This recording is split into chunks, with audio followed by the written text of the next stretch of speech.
Alikho elishona lingenazo ezalo yamkela ke nazi ezihamba phambili namuhla. Ishiye umonakalo imvula kwelikaMthaniya, bakhale ngenhlupheko kwelika AKA. Kanti ANC isimi ngomumo ngomgubho. Izindaba ze1KZN TV usifundelo siyabonga ukaduma nina bezule lidume esandlwane siyakhuleka. Izimvula ezinamandla zihlasele kwazwakala kwezinye izindawo ezakhele isifundazwe KwaZulu-Natal. Izikhukhula nesiphepho ezihlasele ngaphansi kwesifunda uMkhanyakude kanye nasemajuba zishiye kudaleke umonakalo omkhulu. Izimvula ezinamandla besihlasele esifundazweni KwaZulu-Natal zishiye kukhalwa njengoba kudaleke umonakalo omkhulu. Ngaphansi kwesifunda uMkhanyakude enyakatho nesifundazwe abalimi basale bekhala ngenxa yezikhukhula ezicekele phansi isitshalo. Ushampeni wesifunda uMkhanyakude nophinda bongqongqoshe wezolimo esifundazweni uThembeni kaMadlopha Mthethwa uhambele endaweni yaseMkhuze ukuyokhuluma nomphakathi nabalimi emva komonakalo. Ukuthi libhubhile kubalimi abagudla uphongolo. Kungaba eMakhathini, kube oKhwambusi, Shemula, uzoshaya kwaSikhemelele. Wonke ohlokohloko yonke leyo ndawo ithintekile. Siyafisa ukusho nje ukuthi siyadabuka kakhulu kubalimi ukuthi bavelelwe isimo esinjalo, kodwa siumnyango sizohlala phansi ngoba ngeke ngakhuluma no minister wa agriculture ukuthi akube khona esikubekayo eceleni. uMadlopha Mthethwa uphinde wadlulisa isexwayiso eshubile kumphakathi ukuba ulalele izexwayiso ezikhishwayo mayelana nesimo sezulu. Ngiyafisa ukwexwayisa abantu ukuthi abalalele ngempela uma kuxwayiswa omasipala sebenjalo nje bayayenza lento, bakhiphe ama SMS, bakhiphe izimemezelo zokuxwayisa ngodaba lwezulu. Kanti ke siyazi ukuthi nezinduna siyanxusa namakhansela ukuthi bayigqugquzele lento emphakathini. Ngiyazi ukuthi indlala nokuhlupheka esibhekane nabo ke thina lapha eMkhanyakude kungakanani la umuntu ngenxa yendlala ancamile ukuthi angene emfuleni unjengoba nje usho ukuthi loya mama izolo ukhishwe lapha, kodwa ngenxa yokuhlupheka ugcina asayinikele esimeni esinjalo. Khona manjalo nangaphansi kwesifunda Majuba isiphepho sishiye kudaleka umonakalo omkhulu njengoba kucekeleke phansi izindlu. La ngoba kunizulu akaze silale nje, ngicabanga ukuthi lokhu liqalile simi ngenyawo nezingane asikhona ukulala. Saze sakhona ngoba kunetha yonke indawo. Saze sakwazi ukuthi sibize ugogo akamakhelwane kaHadebi wathi asisolala khona erundweni size ekseni ngapha ngoba sinetha besingasalali nje. Yonke into imanzi nokudla mesiphekile kusekumanzi emabhodweni kugcwele amanzi yonke indawo. Ngisho ukugqoka kube manzi yonke into. Akukho lokhu iqalile lemvula. Njengoba siyi-secondary respondent sizobheka umonakalo odalwe imvula bese sisiza umphakathi la esingakhona ukusiza sifike khona. Sikhiphileke ama-relief material ongosayili bongboza kwezinye indawo sifice ukuthi okubuya ngasethunjini akukho, safike sakushiya ukuze bebeqhubeka nempilo. La esingakhona ukufika khona njengoba kunohlelo lukahulumeni libizwa ngokuthi i-DDM, sizokwazi ukuthi sihlale no-MEC no-minister beminyango ebhekelele izinhlelo ezihlukene. Umphakathi ulokhu uhlalela uvalweni njengoba isimo sezulu silokhu esishintshe njalo. Ezindabeni ze1KZN TV kubika uThabani Maphumulo eMkhuze. Bakhale ngenhlupheko esikhungethe imindeni yabo, abanye babasolwa icaleni lokubulawa kowabe ngumculo odumile kuleli AKA kanye nomngani wakhe uTibelo Motsoane. Lokhu kuvele ezincwadini ezifungelwe ezikalindo kuhle Ndimande kanye noMzwethemba Kwabeni ezethulwe enkantolo eMantshi yaseThekwini ngomlomo wommeli wabo Advocate uSimphiwe Mlotshwa abebefaka ngazo kabusha izicelo zokuba badedelwe ngebheyili. Inkantolo eMantshi yaseThekwini isigodlile isinqumo ngesicelo sebheyili esifakwe abasolwa ababili ecaleni lokubulawa kuka-AKA kanye nomngani wakhe njengoba ke lesinqumo sizokhishwa ngeviki elizayo. Due to the lateness of the hour and the volume of the evidence which is presented before me, I'm not in a position to give judgment ex tempore, but I elect to reserve my judgment, and I will give my judgment next week, Wednesday, 15 January 2025. The matter is therefore adjourned until then for judgment on the bail application on new facts. Laba basolwa bababele kule nkantolo ukuyofaka kabusha isicelo sokudedelwa ngebhayili njengoba kungaphumelelanga phambilini. Ngokummeli wabo bekunokusha abebehlose ukucela ngakho ibhayili.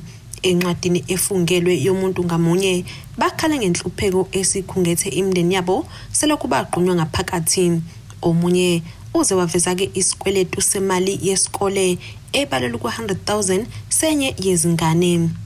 I take this honorable court into my confidence and state that I made an undertaking to settle the school fees arrears and also requested extension on the basis that all my personal circumstances that are on record, the reasons I proffered for asking to be granted bail, and my undertaking to comply with any terms and conditions, I always verily believe that I am a suitable candidate to be admitted to bail. I aver that one cannot underestimate loss of 20,000 rand income if one understands the difficult current living conditions, especially in my situation where I also have to look after my late father's wives. There is no denial by the investigating office. Abasolwa okungumzi wethemba kwabeni kanye noNindu Kuhle Ndimande bebebukeka bekhululekile njengoba bebebuye behlebelane okuthize bahleke. Kuzokhumleka ukuthi uGwabeni phambilini umbuso wamchaza njengongqondongqondo okunguye owahlanganisa bonke abasolwa kwavezwa ke nemali eyafakwa ebhangi lakhe. Ngencwadi efungelwe umphenyi wecala utheke akukho okusha kokubekwa abasolwa. Izinhlangothi zombili besithengana ngamazwi kanti umbuso udalule ukuthi kunobufakazi bevideo eveza abasolwa belandela umufi ukusuka ke esikhumulweni seIndiza.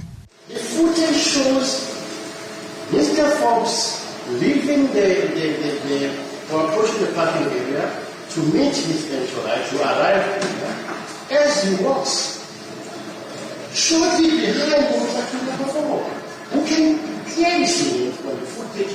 We even describe how he's wearing, even slip-ons, even limping as he's walking, shorts, color of everything, what wearing because it can be clearly visible. Icala elibhekene nabo bonke abasolwa lizobuyela mhla ziyisikhombisa kuNhlolanja. Eyindabeni ze-1 KZN TV kube kuNtombi khona Mvubu ngiseThekwini. Umhlaziyi wezepolitiki ozimele uDokotela uZakhele Shamase uthi nakuba ukubusa kwe-ANC iminyaka engama-30 kube nezingqinamba eziningi kepha ukungena emandleni kwayo ngonyaka u-1994 kwakhulula umuntu omnyama kwincindezelo. uDokotela uShamase usho lokhu njengoba leli qembu kuhlangana iminyaka eyi-113 lasungulwa kanti-ke ilungiselela umcimbi wayo waminyaka yonke iJanuary 8 statement esifundazweni iWestern Cape ozokuba ke Nelson Mandela Park eKhayelitsha Cape Town. Umongameli uCyril Ramaphosa ulindeleke ukuba ethule inkulumo kulomcimbi. ANC ihlanganisa iminyaka 113 yasungulwa izoba nomcimbi ogubha leminyaka eNelson Mandela Park eKhayelitsha eKapa esifundazweni Western Cape ngomgqibelo. Selokhu yangena emandleni ngonyaka 1994 kusuka uhulumeni obandlululo kodwa ngokhetho lwangonyaka odlule yehlulekile ukunqoba ukuzokwazi ukubusa ngokuzimela lokho kuholele ekutheni kubunjwe uhulumeni we-Government of National Unity. Umhlaziyi wezepolitiki ozimele uDokotela uZakhele Shamase uthi ukungagcina kwezithembiso kanye nemigomo ethathwa kuzingqungquthela zeqembu ikona okuyimbangela yokwehla kokwesekwa kweqembu le-ANC. Ziningi ke futhi nezinselelo ezenzekile. Yokuqala ile failure to implement ama policies abo. Baba nenqungquthela bathatha izinqumo kube neinqubo mgomo bangazilandeleli lezo inqubo mgomo banga implement ilutho. Siyakhumbula nje ku-20 ku-CR17 kanye nale ebambene nomama uZuma. uCR17 kwathathwa inqumo lapha mayebuya wathi akube khona uthuma mina samangala ukuthi usho ukuthini lo thuma mina emva kwalokho kwaba khona iNew Dawn engahlanganisela lutho nezinqumo ezathathwa lapha ya bavuma futhi nabo ukuthi inkinga yabo ukimplement ama policies abo so kwaba inkinga yokuqala. Okwesibili uqhamuka nama-manifest bapromise into ey'nkulu emva kokukhampeyini asebewina ukhetho banyamalale bese ngabe senzeka lutho bese kugqama inkohlakalo kugqame amathenda anikezwa abangani nama-family friends nani kwenzekile lokho phambi kwamehlo ethu. Okwesithathu nakhona lokho nje ukuthi kube khona nepotism nokwenzelela kubalimazile kakhulu. uShamase uthi ungena-ke emandleni kwe-ANC ngonyaka 1994 kwakhulula kumuntu omnyama kwincindezelo. Kwaba khona iy'nselelo ey'nkulu phela ngoba beqala ukuphatha izwe, kodwa mhlawumbe singakubalula okuhle okwenzeka. Sakhululeka ngokwezepolitiki, sakwazi ukuhlala emadolobheni, sakwazi ukubamba iqhaza ey'ntweni ey'ningi. Abantu abamnyama baqala baphatha iy'khundla ey'phezulu. Kukhona o-rector namhlanje amanyuvesi nabantu besifazane banikezwa ithuba balingana besilisa. Namhlanje kunabantu abaphethe iy'khungo ey'phezulu. Ubuqembu ngaphakathi kwe-ANC okuholela ekutheni amalungu aphezulu eqembu ahlubuke abumba amaqembu awo eceleni nakho kuyikhinyabeze kakhulu ke-ANC. Okunye futhi factionalism eyenzeke phakathi eqembini. Kube khona ubuqembu phakathi eqembini okwaqala ngesikhathi sikaBaba Zuma kwenzeka futhi ngesikhathi sikaBaba Mbeki kwaqhubeka kuze kube manje. Futhi mawusubheka kahle ke le ndaba yongezwani okunye kuhambisana ngokwenqubomgomo. Kwaba khona iPAC ngo1959, kwaphuma uBantu Olomisi, kwaba khona iIFP ngo1975, kwaphuma uOlomisa, uUDM, kwaphuma iCope, kwaphuma uMalema, sekuyiMK kaZuma manje. Uyabona ukuthi lento lena iyayilimaza iqembu elibusayo lelineyitsela ukushilo futhi noBaba Ramaphosa lokho ukuthi lokho kuyilimazile kusukela kudala kuze kube manje ukuthi kungabe khona lokhu kuzwana eqembini embuthweni omkhulu kangaka. Izindabeni ze-1 KZN TV kube iNkosenhle Mthembu eRichards Bay. Ake sihlabene nalo ikhefu sihlangabeze nezinye masibuya.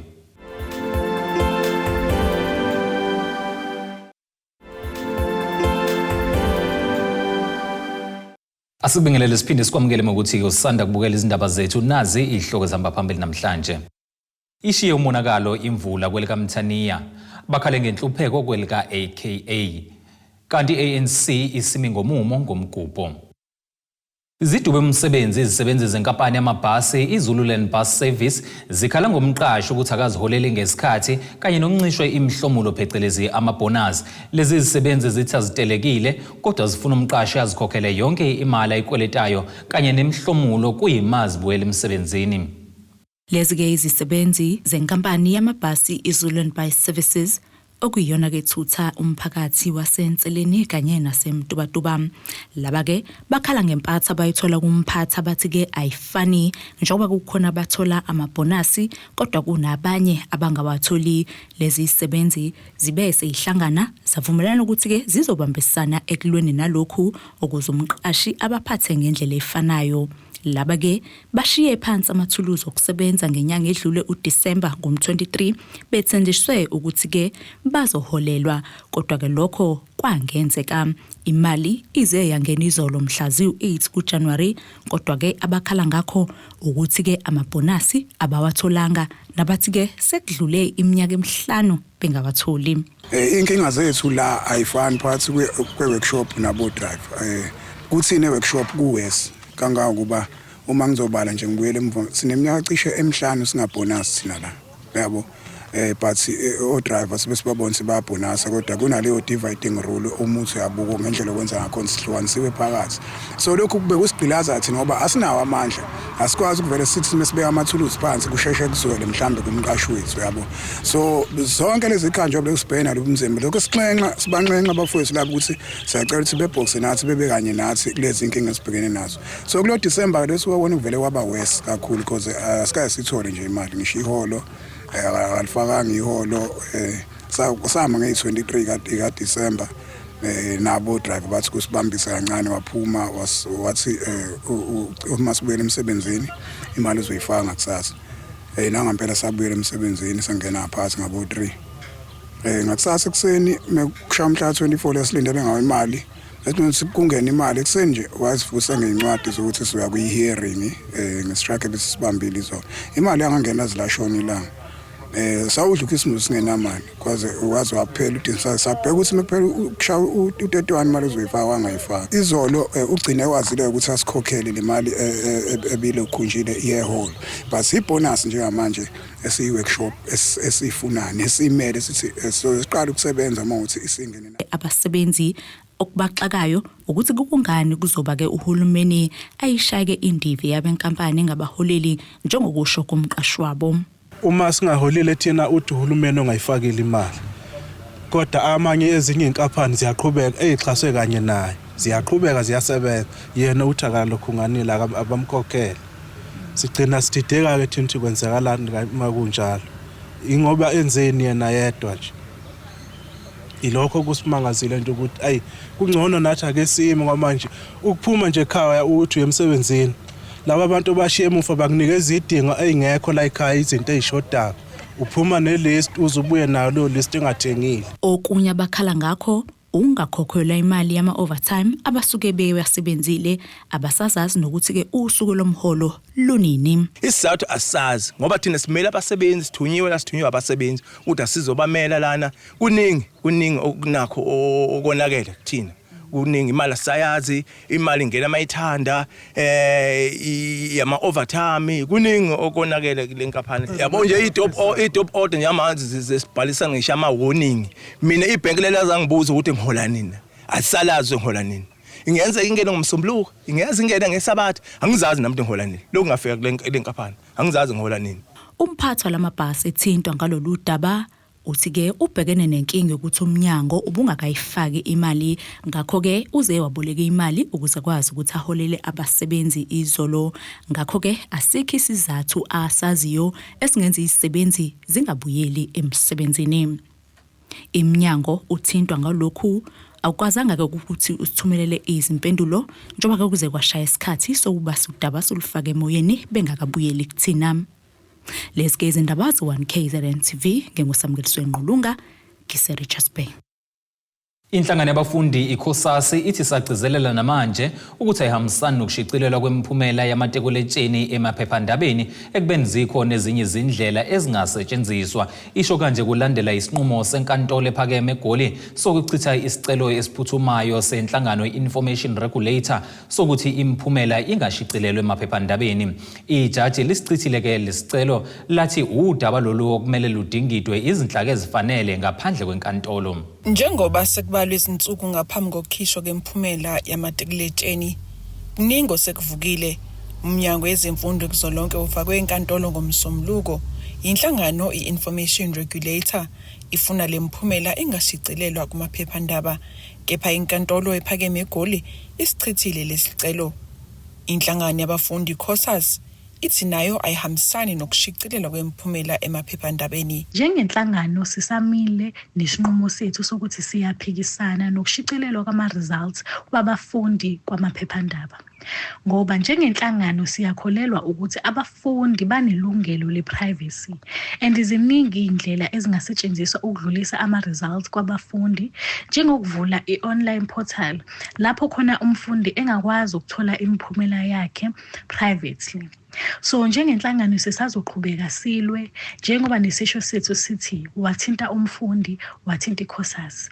Sisazoqhubeka ke sibhalele iminyango efanele ngalo lolu daba ukuze igcine into esifunayo nabafundi abayifunayo iphumelele. Abazali bathi ukushicilelwa kwemiphumela kuyabalekelela. Ukupublishwa kwama-results kulekelela nomntwana ongena i-access ku-internet. Kulekelela nomntwana okude nesikole ukuthi akwazi ukuthi asheshe akwazi ukuzibona ukuthi ngabe uphumelele noma akaphumelelanga yini ngaphambi kokuba eze esikoleni ukuthi ezokwazi ukuthi afike athole imiphumela yakhe ephelele. So isinqumo senkantolo sizolekelela wonke loyo muntu loyo. And obekushiwo inhlangano le i-information regulator ngicabanga ukuthi igagamelile ngoba ayizange ize ibathinte ngisho kwabona abantwana ize uvo lwabo ukuthi bona ngabe bayathanda yini ukuba imiphumela yabo ipublishwe emaphepheni nakwabezindaba njalo kanti futhi angiboni kuzobathikameza kangakho abantwana ngoba njengamanje into uhulumeni ayenzile uzamile ukuthi ayivikele imininingwane yabo ebalekile asubona ngisho ama-ID numbers abo asubona ngisho amagama only exam number onokuthi yaziwe uyena qobo umntwana akekho omunye umuntu oyaziyo. Kanti ukukhishwa kwemiphumela kulonyaka kulindeleke ukuba kwenziwe ngomsombuluko kanti abazali bathi kubaphazamisile lokhu njengoba kuthatha isikhathi eside kunesejwayelekile. Sifaka kwingcindezi sabazali kumanje asazi ukuthi kusana ukuthi silungiselele kanjani ukuze uzokwazi ukuthumela umntwana e-university. University azovula nje kungekudala but abantwana abakatholi ngisho ama-acceptance letters ngenxa yokuthi ama-results a-matric awakaphumi. So kuyayifaka ingcindezi kakhulu kumzali, kuyayifaka ingcindezi emntwaneni. Umntwana akazi ukuthi uzoyofunda phi, umzali akazi ukuthi uzohlela kanjani ukuhlelela umntwana wakhe for unyaka. So ngiyacabanga uhulumeni safanele ukuthi aphinde ayibhekisise le imphumela abazama ukuthi okungenani mangabe ngezoyitetela ngoDisemba abayitetela uJanuary uqala. Ezindabeni ze1KZN TV uAyanda Dube kusemgungundlovu. Izisebenzi zenkampani eMaseko Cleaning Services ezihlanza umtholampilo igama lakhe Community Health Center ogwini oluseningizimu nesifundazwe KwaZulu-Natal zikhala ngokungaholi ngesikhathi ukwengezwa komsebenzi kanti nemali abayiholayo ayibanelisi. Ukhulumele izisebenzi uZandile Nkomo uthi kade bezama ukukhulumisana nomqashi ngezinselelo ababhekene nazo kodwa ke ubashaya indiva. Izithi zisebenza ngaphansi kwengcindezi izisebenzi zenkampani iMaseko Cleaning Services ehlanza umtholampilo igama lakhe Community Health Center esogwini njengoba zithi aziholi ngesikhathi zengezelwa umsebenzi kanti nemali ayibenelisi. Okhulumela izisebenzi uyachaza. Sibhekene ke nenkinga ke eziningi esibhekene nazo. Eyokuqala inkinga yethu ukuthi asiholi ngesikhathi. Yikona kona lokho ke okusiphatha kambi kakhulu. Okwesibili sizobhekana nenkinga yokuthi siedelwa umsebenzi kodwa kuukuthi istaff siyashoda imali ayisanalisi kahle. Kuphinde kuzoba ukungayi emalivini ethu. Siyasebenza insuku eziwu6 sizo office eziwu2 kuyasicindezela ke lokho. Eqhuba uthi ngisho ama payslips abanawo kodwa bayaqhubeka nokusebenza. Leave aswatholi ama payslip asinawo kahle asizazi ukuthi simi kuphi kulomsebenzi. Sisesebenza ke phela ngenxa yokuthi sifuna ukuthi sibeke isinkwa phezulu kwetafula ngoba phela sinemndeni siningane. Kodwa kona akuhambi kahle. Ne shortage ke lo ye-staff. Istaff sethu siwu23 bese ukuthi kuna casual awu4 nawo angakaqashiwe kodwa makuukuthi siyabheka usuku nosuku siedelwa umsebenzi. Sibese siyamtshela umqashi ukuthi sicela phela usedele abantu because umsebenzi uyanda. Abesakhala ngemanagement athi imali ayikho kade ngikhala phezulu imali ayikho basho njalo. Uthi abasazazi bahola nini njengoba bengaholi ngesikhathi. Umthetho wethu kahle sihola ngomhla ka15 kodwa manje akusewona umhla ka15 asizazi ukuthi sesihola nini. Uzokwashaya uKhisimusi sangakwazi ukuthengela izingane ngenxa yokuthi asiholile. Sahlala futhi sathula sangabuza ilutho kumuntu because futhi akekho umuntu ozakuthina ezositshela ukuthi njengoba ningaholi nje kungani. Sahola ngomhla ka27 December. Futhi sayibonela ngemali thina ingena kungasho ngomuntu ukuthi hayi kahle yini besibambene nayo. Uthi sebeke bazama ukukhuluma nomqashi ngalezi inkinga. Sizamile ukulokho sikhuluma naye ube nalokho ukuthi ay angisafuna ukukhuluma nani mina. Hayi kusekho into ezoyikhuluma nathi. Hawu ngeke ungakwazi ukukhuluma nathi sikhona siyabakho sisebenzela wena. Kusho ukuthi wena mqashi kanti kahle uthanda imali awunandaba nathi. Kuthe ngomhla ka28 August last year sathi cha ngeke tools down. Ade sikhuluma akho umuntu okhuluma nathi akho umuntu oseceleni kwethu olalela ikhalazo zethu. Emva kwalokho ke ukuthi sesiphumele ngaphandle kube khona umehluko esiubonile ukuthi ngoba imali kavekathiwa ngakusasa seniyahola. Siphume ngomhla ka28 sahola ngomhla ka5 September. Sesihlale 8 days ngaphandle. Kushaya isikhathi sokuthi siye emoyeni. Umnikazi wenkampani iMaseko Cleaning Services yonke imiyalezo athunyelelwe yona engakayiphenduli. Lo mbiko benuwethulelo zamando sicele wezindaba ze1KZN TV ngisegama lakhe. Ake siphinde futhi sihlabene nale linye ikhefu sihlangabeze nengosi yomnotho kanjalo nezemidlalo masibuya.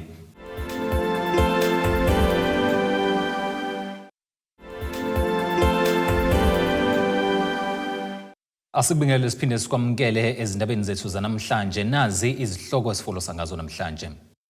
Ishiye umonakalo imvula kwelika Mthaniya bakhale ngenhlupheko kwelika AKA kanti ANC isimi ngomumo ngomgubho. Kuleli qophelo ke singene sijule engosini ezomnotho.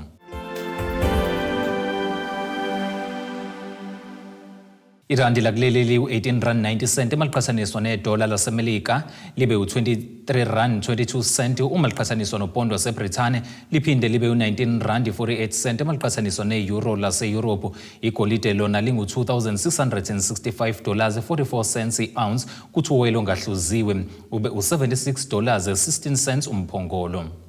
Ake singene engosini yezimidlalo. Kube izindaba ezimnandi kubagijimi abebehluleka ukungenela iComrade Marathon kulandela isimemezelo senhlangano iComrade Marathon Association CMA ngamafuphi sokwenyusela emahoreni ayisihlanu esokuzibekisela indawo kulomjaho ozosuka semgungundlovu uphele eThekwini ngomhla ziyishiyagalombili kuNhlangulana walonyaka.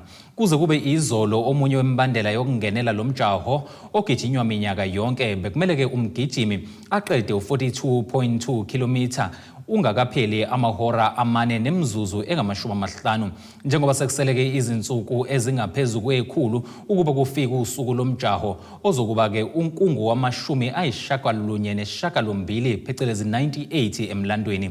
ICMA ikumemezele ngentokozo ukuthi kusukela namuhla sekudingeka ukuba bonke abagijimi beqede u42.2 km ngamahora amahlanu agcwele ukuze ke bengenelele iComrade Marathon. Ake sibhekele isimo sezulu esingalindeleka.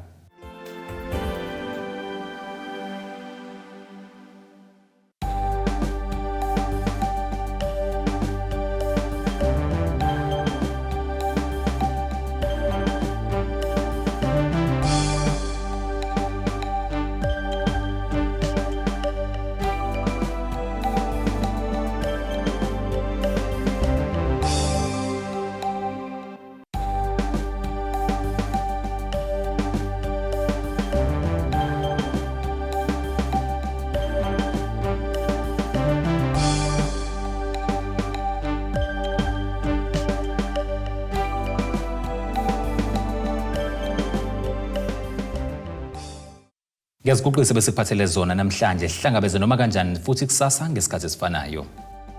Abethuli bethu bezindaba baxhaswe iThuli's Bayview Bridal.